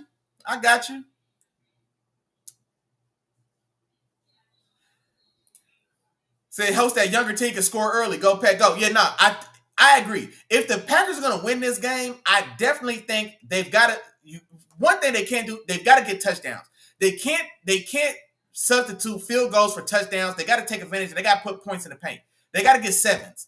You know what I'm saying? So especially in the red zone, especially that's going to be definitely one of my keys to this game for the Packers. They've got to get 7 points if and when they get in the red zone. They've got to leave with touchdowns. They can't trade field goals because then I think you're just playing into Philly. Because Philadelphia is a machine of sorts, man. Once they get rolling, especially with that running game, that offensive line, Saquon. I mean, once he really gets rolling, I mean, they just kind of they're an avalanche running downhill at times. They can kind of turn it on like that. And so if that's going to be the case, the way you stay competitive or stop that from happening, for one, Josh Jacobs has to give you equal compensation to what Saquon's going to give them in the running game to keep them honest, because you don't want that defensive line just pinning their ears back and getting after Jordan Love, who's already a little banged up. You're already without Christian Watson. So you've got to get something going with Josh Jacobs. And then when you get scoring opportunities, they definitely got to get sevens. They can't leave the red zone or scoring drives with threes instead of sevens. Whoa! I didn't see this coming. Hey, I appreciate you. You one of them members, bro. Somebody say what's up to y'all, to the new member, man. Eric Snyder in the chat, man. You one of them members now, big dog. My dog Iggy came back. He said he wants to keep Purdy and lose Shanahan. That's baffling. That's baffling. Out of everything you could have said, that's the last thing I would think you say. I'm a fan of Brock Purdy. My dog Chop. Matter of fact, Chop, wake your ass up, boy. Where you at? Chop ain't in here this morning. Chop is anti-Purdy. I'm pro-Purdy. But I'm pro-Purdy with Kyle Shanahan. I don't know what Brock Purdy's worth without Shanahan. You know what I'm saying? Because Brock, he's still he's a niche quarterback. And there's nothing wrong with that because he's in the right niche. So he's a niche quarterback. Like Tua tag your mama. Tua's a niche quarterback. You know what I mean? So there's Kirk Cousins. Kirk Cousins is a niche quarterback. So Jared Goff. So there's these guys that are kind of, they have a certain avenue or certain way that there's certain things that need to be in place or in play for them to perform well and to have success. Brock Purdy's one of those guys. Because just on his own, I don't think you can drop Purdy on 31 other teams and have those teams be as competitive as they are outside of this year, but as competitive as they've been outside of Shanahan and the system and the talent around him. He's a very limited athlete. He's got an average, mediocre arm strength and arm talent. You know what I mean? He's relatively accurate, but he's not exceptionally accurate. And so he's, by and large, a very average quarterback. But in this system with Kyle Shanahan calling the plays and pulling the strings and with the talent they've got around him, I don't know if anyone over the last 3-4 years has had more talent offensively than Brock Purdy. George Kittle, Christian McCaffrey, Brandon Ayuk, and Deebo Samuels. Hell, even Juwan Jennings, we see what he's done now that he's got to be a bigger part of the offense. That offensive line with Trent Williams, Kyle Juszczyk. You know what I'm saying? Like, so that defense, they've had a top 5 defense. Fred Warner and Nick Bosa. So they've got one of the more talented rosters in all of football, especially when they're healthy. And so Brock Purdy, this situation elevates him some. But in that elevation, he stepped up and made plays, and so I don't fault him for that. But if I take him out of that vacuum, right? If I take him out that fish tank and drop him in the water, well, he's not a shark. You know what I'm saying? He's not a shark. He can't swim in the Atlantic. But you put him in Kyle Shanahan's fishbowl, and he can, you know what I'm saying? He's the biggest goldfish in the water. He's goldfish. Pull your goldfish out your fish bowl, drop him in the water. How long does he last? So I'm surprised to hear you say that. I'm surprised about that. That's crazy. That's crazy, Iggy. I did not see that coming, man. I did not see that coming. Man, my goodness. Hey, y'all know what's going on, man. Y'all welcome Iggy to the family, man. You one of them members now, big dog. Go ahead and hit that button for your dog, man. Go ahead and hit that button for me, big dog. I got you. Okay, Eric Snyder said he was a fan of Brett Favre and then Rodgers. I feel that. I was a big Favre fan too, man. Like back in Favre's day, back in Favre's time, I was a fan of Favre as well. I've always been a Steelers fan, but I definitely was a big fan of Brett Favre. So I feel that.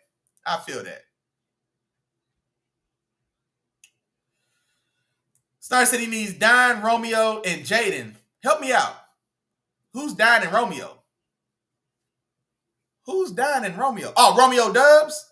Who's Don? Who's Don? And then are you saying Romeo Dubs? And then Jaden Reed? But who's Don? Who's Don on the Packers? I'm forgetting. Who's Don? You gotta help me out. I'm struggling with who's Don. But okay, yeah, Romeo Dubs and Jaden Reed definitely gotta make plays for sure. And this Eagles secondary now is talking about this Packers. That Eagles secondary, they're young, but they balling. Cooper DeJean and Quinyon Mitchell are studs. Cooper DeJean and Quinyon Mitchell are players. And so, and then Jaden Reed in the slot for Green Bay going up against Cooper DeJean. That's gonna be a good ass matchup.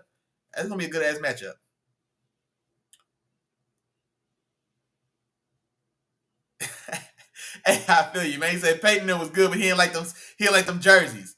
He's been a Packers fan since. And you know what's funny about that, Eric?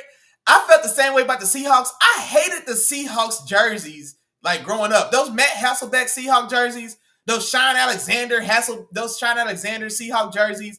I couldn't stand the Seahawks back then. But as soon as they changed them jerseys, they got Marshawn Lynch, they got Russell Wilson, Pete Carroll came out there. I became a pseudo Seahawks fan after years of just couldn't stand the Seahawks. I hated them jerseys. Oh, Dontavian Wicks. There we go. Appreciate you. Dontavian Wicks. Yeah, there you go. My fault. Yeah, no, Romeo Dubs. Yeah, I picked up on Romeo Dubs and Jaden Ricks, but yeah, Jaden Reed, but Dontavian Wicks. There you go. Yeah, no, they definitely got to step up, man. They definitely got to step up for sure. Let me see. Where we at? All right, we touched on Buffalo. We touched on Philly. We touched on Tampa Bay. That takes us to Monday night.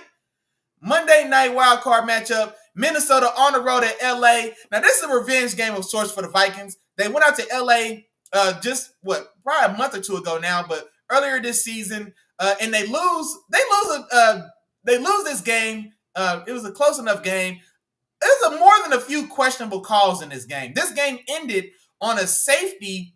The Rams it essentially ended on a safety by the Rams on Sam Darnold, in which Sam Darnold was obviously dragged down by his face mask. The boy helmet almost got turned on his head. The face mask was damn near on the left side of his head, and he was looking straight. And then to make that worse, the line judge, the back judge, was 4 yards away from it, says he didn't see it. And so then Rams get a safety to get the ball back, and that's essentially the ball game. And so there's a couple questionable calls in that first matchup between the Vikings and the Rams. And so now the Vikings get a chance to go back to LA and see if they can get some revenge or reconciliate their first loss. That's your word for the day. But I'm taking the Vikings to get it done, 30-27. Now the Vikings are coming off of a bad loss, man. They got absolutely dominated in the season finale against the Lions. That game had the number 1 seed on the line, and they got smoked, man. Sam Darnold probably played his worst game of the season. That Lions defense caused hell. I mean, there's no other way to say it. And they went out there and put butt to ass, man, and for 4 quarters and really dominated the game. Sam Darnold, I talked about it last week. Sam Darnold probably cost himself a cool 10, maybe even $15 million off that game alone. If Sam Darnold was going to threaten $50 million on the open market, or even from the Vikings in this offseason, because there were talks that maybe he's going to threaten 50 M's the way he had been playing for this Vikings team. Nah, man. Not anymore. He's comfortably around 40 now. He's comfortably $40 million. And maybe there's some type of hometown sale or discount. Maybe he does stay with the Vikings. Who knows? But I think his next contract starts with a 4. There was a chance it could have started with a 5. But be that as it may, I do think the Vikings get revenge. in this one. I'm going Vikings on the road, 30-27. 30-27 to get this one done. Let me see. There we go. And then hold on, man. Let me catch back up. Let me catch back up in this chat, man. I know I lost a little bit of this. Let me see where we at. Oh, Iggy said he's got the Ravens winning it all. Let me see. I was catching up in this chat. Make sure I didn't miss anybody. Iggy, man, I ain't gonna lie to you. I don't want to see that. I'm a Steelers fan, man. They just put it on us last night. I ain't gonna lie, man. They handled their business, man. They dominated. Ain't no other way around it, man. They dominated us last night. I can't stomach seeing the Ravens hoist another Lombardi. I already had to watch it happen about 10 years ago, 10, 12 years ago. I don't want to see it again, man. I don't need to see it again. But be that as it may, man, here we are. We got about 30 minutes left until game day starts, and that's all the games. Now, at this time, man, we got a little time. I wasn't sure if we were going to be able to get to it or not, but the all-pro teams were revealed, and so I don't know if any of y'all had a chance to take a look at those. If you did, if you've got some thoughts on those all-pro teams that just got released, man, I think for the most part, I don't have issue. I think there was a lot of, let me put this down. A lot of this was kind of as expected. And hold on, I'm trying to, see, this is what I was trying to work on this morning while I was a little late. Because I was trying to, get this pulled up. Okay, here we go. That looks crazy, but, all right. If y'all can see that, I hope y'all can see that. Let me see if I can take some of this other stuff off, man, so we can see these names. So, all right, yeah, whatever. Here we go. So the NFL All-Pro teams were released, and so here's the first team. Take a look at it. Quarterback Lamar. I think that was clear cut for me. I think Lamar has definitely been, I think he's the MVP of the league this year, man. He had a fantastic year. There's a couple other players that had fantastic years. There's a couple other players that had fantastic arguments for that honor as well. But honestly, man, on the whole, I think Lamar Jackson was the best player in football, regardless of position. I think he's the best player in the league this year. Comfortably, honestly. I really think he was comfortable. No, maybe not comfortably. Maybe that's too strong. I think he was the best player in the league this year for sure. I think he's the MVP of the league this year. And he, of course, was my own first team all-pro quarterback. Saquon is your first team running back. You break 2,000 yards. I'm not going to argue with you. And he had a fantastic year. Now, here's where I don't like the all-pro. This is where this list gets outdated. Why is there an all-pro fullback listed? Like, why? And it's not disrespect to the fullback position. I'm not meaning it to be disrespectful. There's 4 pure fullbacks in the league currently. There's only 4. There's Patrick Ricard from the Ravens. There's Kyle Juszczyk from the Niners. The Chargers have picked up a fullback with their offense with Harbaugh, so they picked up a guy. And I think the Chiefs carry a legitimate fullback. Now, regardless of how much burn he actually gets, they actually carry one. There's literally 4. Maybe we could stretch and call some of these other guys that are more so H-backs or whatever that may line up as fullbacks. Like, my Steelers have a guy like that, Connor Hayward. He lines up at fullback at times. He's not a fullback. There's 4, maybe 5 real deal fullbacks. We don't need an all-pro selection seat being taken up by a fullback, respectfully. We just don't, okay? Like, that position should be a flex position. It should be a flex position, right? And then now, tight end. Brock Bowers is the first team all-pro tight end. I agree. Like, I still haven't released my own personal all-pro team. I'm going to get that done. I've been talking about it for 2 weeks. I'm going to get that done. On my own listing or all-pro ranking, Brock Bowers is also first team all-pro. George Kittle had a fantastic year. He did. Now, the Niners had a rough year, but George Kittle had a very productive year. And so, I mean, maybe you could say George Kittle, but no. I think for me, it was pretty clear and evident for the most part. Brock Bowers, for the most part, has been the best tight end in football.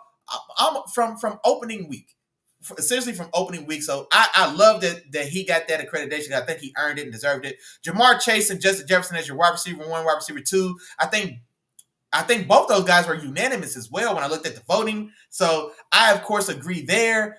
Now, here's another thing about the list.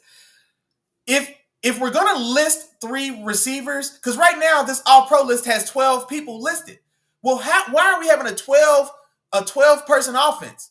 There's 11 offensive spots. So this is the thing that, like, I don't like this. If there's going to be 3 receivers, then take the fullback off completely. Or the way I do my own personal All-Pro, I've got 1 quarterback, 1 receiver, 1 running back, 1 tight end. I've got 2 receivers, then I've got a flex. So that flex, depending on the year, it could be a 3rd receiver. It could be a 2nd running back. If need be, it could be a fullback, but it's a flex because there's only 11 offensive positions in football. I don't want a 12-man All-Pro team in a league that only features 11 offensive players at a time. This gets on my nerves. But be that as it may, Amon-Ra St. Brown is the first-team All-Pro as the 3rd receiver. I don't hate that. You know, on my own list, I keep talking about it. I'm gonna post my list, but on my own list, he's my 2nd-team All-Pro receiver because I only list 2. Moving on. First-team offensive line: Tristan Wirfs, Joe Thuney, Creed Humphrey, Quentin Miners, and Penei Sewell. I don't have any major gripes about that offensive line. I'm very happy to see Quentin Miners in there at guard. He had a fantastic year. Creed Humphrey and Joe Thuney, I think, were locks for sure. There's something, I think there's room to discuss the tackles. There's conversation that I've seen about whether or not that right tackle spot should have went to Penei Sewell or Lane Johnson. I understand the argument for both. I don't hate that Penei Sewell's there. I don't. But if you told me it was Lane Johnson, I wouldn't be upset at you either way. And then left tackle, it went to Tristan Wirfs. I think there's conversation. I think I'm not mad at that as well. I don't hate that as well. I think also that could have been Jordan Mailata from the Eagles. I think that also could have been, I think Rashawn Slater deserved consideration, right? Left tackle from the Chargers. And who else, man? I think, I'm not mad at that. I think him, Mailata, and Slater were the top 3 tackles. And so I'm not mad at it being worse there either. But on the whole, I don't have, like I said, any major gripes about the guys on this list. Other than I don't like that we've got 12 guys for an 11 position group, like an 11-man group. I don't even know if I'm not saying that right. Y'all know what I'm saying. There's 11 guys on the field. We've got 12 guys listed. I don't like it. I don't like that, NFL AP. Y'all clean that up. That just never makes sense to me. You know what I mean? There should be 10 hard positions, right? And then a flex. And let that flex be either Amon-Ra St. Brown or Patrick Ricard, or in my mind, my other first-team All-Pro guy as a flex is Derrick Henry. I think Derrick Henry deserved that solid spot. Now this one, and I don't know why this one, I kept trying to upload it and re-upload it. For whatever reason, the defensive image, it just didn't come through clear. But I'm going to read these names off for us so we can see if you haven't seen yourself. So defensively, we've got Myles Garrett and Trey Hendrickson. We've got Cam Ward and Chris Jones to be the defensive line. Now, here's also where this list pisses me off. Why are we listing 3 stand-up linebackers on an all-pro team? We've got 12 guys listed when only 11 guys are on the field. It just gets on my nerves. I can't, it bothers me. All right? It really bothers me. Now, be that as it may, if there's going to be 12 guys, look, we don't need 3 linebackers. How many, the days of having a Mike, Sam, and Will on the field together at one time, those days are gone. Those days are dead. It doesn't happen. Outside of goal line or heavy package, it doesn't happen. All right? Not near enough. What's that? 25% of defensive snaps maybe have a traditional 4-3 lineup? What are we doing? And if you're going to list a 3rd linebacker, Roquan Smith did not have a first-team All-Pro caliber of season. And I love Roquan Smith. My dog Chop ain't in here this morning. He could tell you. I was a huge Roquan Smith fan in Chicago. And when he went to the Ravens, I mean, I'm not going to say I predicted his success, but I anticipated what he was going to do for that Ravens defense, what he did last year, and how he elevated Patrick Queen. But there's no way he should be a first-team All-Pro linebacker. Not this year. You know what I mean? Just not this year. And I still like him as a player a lot. But he doesn't even need to be there. And that third linebacker spot shouldn't be there. But be that as it may, I'll move on. Patrick Surtain and Derek Stingley Jr. as your first-team All-Pro cornerbacks. No gripes. I agree there as well. They list a specific slot corner, and that's where Marlon Humphrey is. And I like that as well. Marlon Humphrey was also a first-team All-Pro on my own ranking as well. And then safeties, we've got Kirby Joseph and Xavier McKinney. Kirby Joseph, for me, was the biggest Pro Bowl snub, this year's biggest Pro Bowl snub, not being listed as a Pro Bowler when he's a first-team All-Pro. He was first-team All-Pro on my list before this list came out anyway. But he's first-team All-Pro. I think he deserves conversation as the Defensive Player of the Year. And he also led the league in interceptions. Didn't make the Pro Bowl, but here he is as a first-team All-Pro. And then Xavier McKinney. Now, Xavier McKinney's interesting. Xavier McKinney had a fantastic year turning the ball over. But personally, for me, I would go with Kyle Hamilton in this as the second first-team All-Pro safety. Personally, I would probably lean Kyle Hamilton over Xavier McKinney. I think I have Xavier McKinney as my second-team All-Pro safety. But be that as it may, that's how I view that. But let's see what time it is. Oh, yeah, okay, yeah. We still got plenty of time. It's 11:20, so I tell y'all what. Unless y'all got something for me, that's it, that's all, man. We came, saw, and conquered. Before we get out of here, of course, let me thank everybody that came through this morning. Y'all know what's going on, man. Y'all know what time it is. It's time for that Real Member Roll Call, man. So one more time, let's see. I think, who was in the building today? Sis was in the building. Appreciate you. As always, my dog RTC came through the building this morning. I appreciate you as always. Mom Dukes is in the building. Good morning. Shout out to the Big Nation Business family. And have a blessed show. You know, we always try to. Hey, the Chancellor came through this thing, man. I don't know what you had going on in the chat. I appreciate you coming through anyway, man. I hope you hit that like button while you was in there talking crazy. I at least hope you did that for me, big dog. My dog Keandre came through and hollered at me this morning as well, man. Appreciate you as always, bro. Who else is in this thing, man? I know my dog Tom was in this thing. I'm looking for one of your comments, bro, so I can put you on the board. Auntie was in the building. I appreciate you as always. My dog Miles came through and showed me some love. I appreciate you. There we go. My dog Terrible Time Walker holding it down for those Houston Texans, letting everybody know that the Texans are going to the Super Bowl. Shout out to my dog. I appreciate you as always, man. Who else is in this thing, man? CCB, California Country Boy. You know what I'm saying? He was in this thing as well. I appreciate you coming back and hollering at me, dog. Appreciate that as always. I know I had a couple new faces in this thing, man. Let me see who was in this thing. Oh, my dog NFL questionnaire came back. I appreciate you as always, man. Let me see.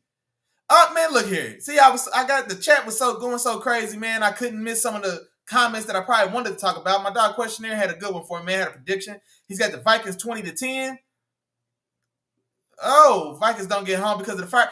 Respect to the victims and their families at LA Fires. Man, I wish I'd have caught this comment earlier, questionnaire, man. The chat was doing something weird today, dog. So it was a lot going on in that chat, man. I was trying to weed my way through it, but this is a very good comment. I appreciate that prediction as well. 20-10, he's all taking the Vikings. And so, yeah, I meant to ask, man, did we ever figure out exactly, so where are the Rams playing? So are they actually going to play at home, or where they move that game to? Is that game in Arizona now or something? So I didn't actually give myself a chance to go back and check and see if that, like, the play site for this game got finalized or not. But that's a very good comment. Definitely, respect to all the victims and anyone who lost a family member, or lost a home or anything like that, man, out there in LA. So great comment from my dog NFL questionnaire, man. Great comment from my dog NFL questionnaire. I wish I'd have caught that at the right time. And Keandre said, I wish I'd have caught this one as well, man. Now we got to talk about that, Keandre. Stat accumulation doesn't equal greatness, dog. No, you just played for a long time. Doesn't mean you were ever great. You just played for a while. You played for a very long time, dog. We had to talk about it. We'll have to talk about it. Let me see. Who else is in this thing, man? Questionnaire jumped ahead, man, to Baltimore and Buffalo next week. Well, you got to save that for next week, man. We're going to talk about that next week, questionnaire. Don't get too excited. Let's see. Who else is in this thing, man? I'm looking for y'all. Now, y'all know what's going on. Oh, man, news for RBT. You got in the building. I ain't even see you pop in, big dog. I appreciate you. Yeah, Patriots expected to hire Mike Vrabel. I saw something similar as well. I think they've been, negotiating the contract over these last few days. So Vrabel goes back home to the Patriots. And honestly, I really liked Mike Vrabel as a coach. I didn't agree with him getting fired by Tennessee. I was surprised nobody picked him up even last year. Regardless of the timing or whatever the case, I was surprised he didn't get picked up last year. So I'm a big fan of Mike Vrabel and his coaching chops. I like what he brings to the table, and him going back home to the Patriots. I like it. I do like it. I hate that it's at the expense of Jared Mayo being kind of unceremoniously one and done and let go. But bringing Vrabel back there, I think is a good move. If you're going to move on from Jared Mayo, I do like the move to bring in Mike Vrabel. So I will say that. Let's see. Let me see who else is in this thing, man. I'm looking for y'all. I got my dog time. I had my dog times prediction already for that Buffalo and Denver game. I'm looking for y'all. Great Lakes Federation, man. I didn't see you slide in here. I appreciate you. RTC threw you the oop. I appreciate you. Iggy, there we go, man. Iggy, one of those new names that came in the building today, man. I appreciate you, homeboy. You one of them members now, dog. I appreciate you liking and subbing. Let me see who else is in here. Eric Snyder, that's the other new name I was looking for as well, man. So Eric Snyder, I appreciate you as well, man. You one of them members now, big dog. I appreciate you liking and subbing as well. And let me see one more, man. Do I got time to find one more? Do I got time to find one more? Do I got time? I don't. Hey, mine's beat me to it. Y'all know what time it is. We say the same thing every week. Feel free to say it with me at home. If I forgot to say your name, damn, my bad.